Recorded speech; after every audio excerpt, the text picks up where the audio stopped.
Hey YouTube, it's the Test Lead, and today's video is 10 tips for helping in your first job. This applies for QA jobs, SDET jobs, or regular development jobs. This will be a 3-part series. This first episode today is just the application process for these jobs. The hardest part of any field that you go into is getting that first job. Every job, even on entry level, wants someone with experience, but no job wants to give you that experience. So these tips help you get around this whole dilemma that everybody has. Tip number 1, research current job requirements. Find out what the market is looking for. See what certain skills or programming languages are popular right now. Check on websites such as Monster, LinkedIn, and Indeed that have a bunch of job listings for your field and see the most popular keywords and descriptions and make sure that you fit those. Step number 2, now you're gonna alter your cover letter and resume to fit what certain job requirements are looking for. And this might sound like a lot of work at first, but every different job you apply to, you're gonna tailor your resume to fit what they need to show that you're a perfect candidate for that particular job. If this job is stressing Java or this job is stressing SQL, make sure that that's the first thing that's on your resume so you stand out. Tip number 3 is to do internships. Preferably paid, but if you can't get a paid internship, the experience is worth way more than any supplemental income that you get right away. Internships are a great way for you to get real life experience at no cost to you. Whether it's for 3 months or a year, that makes a big difference on your resume and your cover letter. Having that real life experience is not to separate you from someone who's fresh out of college or fresh out of a boot camp to say, hey, how is applicant 1 different from applicant 2? Well, they both have the required skills, but this applicant has real life experience, so let's go with this applicant right here. And of course, in a perfect world, you would love to have a paid internship, but if you have to do an internship on the side or you have your regular job, just to get that real world experience. And then once you have enough experience, you can get your foot in the door because you're now a more sellable applicant to different jobs. It's better to have a paid internship, but let's focus more on getting the experience than the money right now. I said the money will come a few years down the line, but just getting your foot in the door is the most important part. Tip number 4 is take courses. If you go through 20 applications and all of them ask for someone who knows Postman, just go watch YouTube and learn how to use Postman. Postman is free to download. YouTube is free to use. Watch a couple of hours, get familiar with it, be confident enough to talk about it, and then you can put that you know how to use it on your resume. Because once the interviewer interviews you, you say, yes, I did this project using Postman. That's enough to separate you for that job. YouTube's a good first reference. If you have extra money, you can pay for classes on places like Udemy, get the information, and then actually practice it. Open Postman, run API calls, get the responses, run a runner, and I get that experience so you can talk about it confidently on your interview. Take refresher courses also on like YouTube or the other websites, just to update the current methodologies and current principles of your languages or your tools that you're using. Also showing them that you go out of your way to stay up to date with different technologies in your free time shows that you have a passion for wanting to learn. You can never know too much about any given topic, don't forget that. Tip number 5 is do side projects. If you see an application that wants someone who has real life experiences in Jira, cater side projects to use Jira. You can use websites such as Fiverr and Upwork where you can get small contract work can be just a couple of weeks, couple of months. You can cater to it for jobs that want to use Jira or use different platforms so you're getting real experience at no cost to you and you're getting paid by a client for contract work. So it's a win-win both ways. Some of the projects last as little as a couple of weeks. That's enough experience to put on your resume where I worked with this company using this technology or this tool to separate you from someone who has no experience at all with that tool in real life. Tip number 6 is update your LinkedIn profile. Your LinkedIn profile should be a direct reflection of your resume. Any different classes or certifications that you're taking, it should be on LinkedIn as well. Your LinkedIn should also have certain keywords for recruiters that are looking through LinkedIn and scraping the network. They say, oh, full stack or testing and things like that. They look for those keywords on profiles. So if you have those keywords, you'll be at the top of their list. Also, use LinkedIn to network.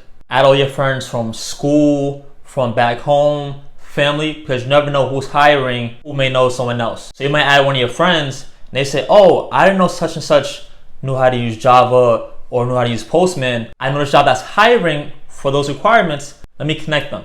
So a simple ad can get you a new job. So use it to benefit you.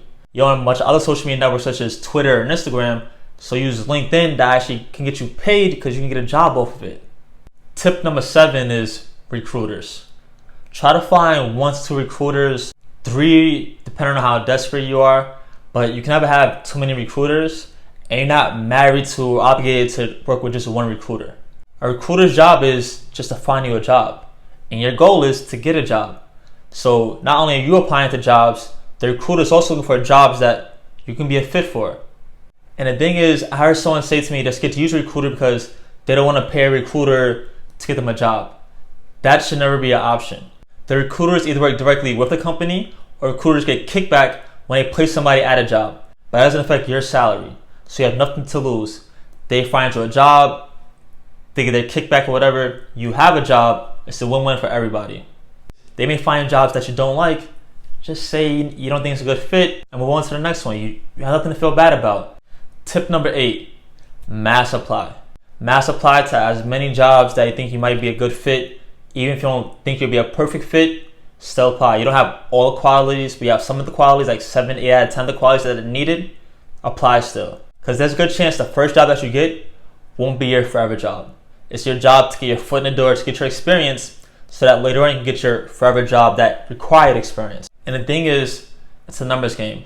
Let's say you have a 10% chance of getting a job. If you apply to 10 jobs, that only gives you 1 offer. Or if you apply to 100 jobs, that gives you 10 different offers. Because the more choices you have for when choosing your first job, the better for you. You don't be forced to just get this one job because you only applied to just this one job. And this is also very important because some jobs take a long time to respond.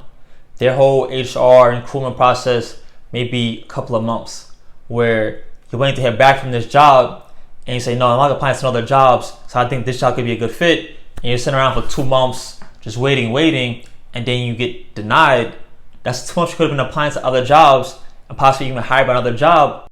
So that's the thing, don't put all your eggs in one basket, especially when you're first starting out. Perfect or just best fit. Here's the thing, a lot of people don't apply for jobs unless they hit every criteria requirement for a job.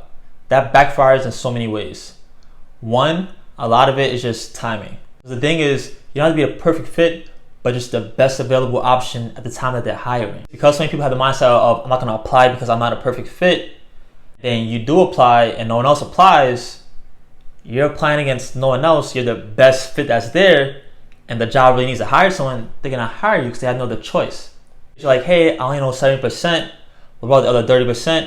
You show your willingness to learn the other 30% when you're on the job, and any interviewer will be happy to take you along with that because you're showing willingness to learn to make up for your shortcomings in the requirement section. Tip number 10, don't be scared of rejection. The honest truth is, you're gonna get a lot more rejection letters than offer letters, especially when you're first starting, especially when you have no experience. Don't be discouraged by this, it's all part of the process. This is also why you shouldn't put all your eggs in one basket. Remember, I said it's a numbers game. Let's say there's a 10% chance of you finding a job, you gotta apply to as many jobs as possible so you have that 10%. But the 90% of the time, you're gonna get the denial letters. Get used to it, it's part of applying for jobs. So let's say theoretically that 50th job you apply to is actually a perfect fit for you. You have to go through 49 rejections before you get that 50th one. But if you get discouraged after the 20th one or 30th rejection, you can be stuck in the same spot. Just keep applying, keep the mindset, the next one can be better, the next one can be better. And then we hit that 50th one, perfect fit, foot in the door, now your whole career is started. Bonus tip, which is probably the most important one, when getting your first job, something is usually better than nothing. Because your whole goal is to get your foot in the door and get that experience. Once you have your foot in the door, it's easy to move around because you have experience now. And realistically in the tech field, people move around jobs every 2 or 3 years, so that's practically normal. They're chasing new growth opportunities or higher salaries, so that's nothing to be scared about. This won't be your dream job, your first job. It's just a job to get your foot in the door. Just get your foot in the door, start working, start gaining experience, and then from there you can plan, hey, in 2 years I'm going to go to this job, or you need to have them apply for this job and see how that goes.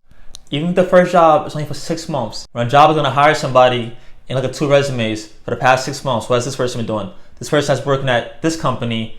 Oh, what about person B? This person has just been sitting around doing nothing the past 6 months. Who do you think is more ambitious, who has more experience? The person who's been working the past 6 months. So don't be scared to just get that first temporary job to just get your foot in the door. If you found this video helpful at all, please like, share, and subscribe. And thank you for watching.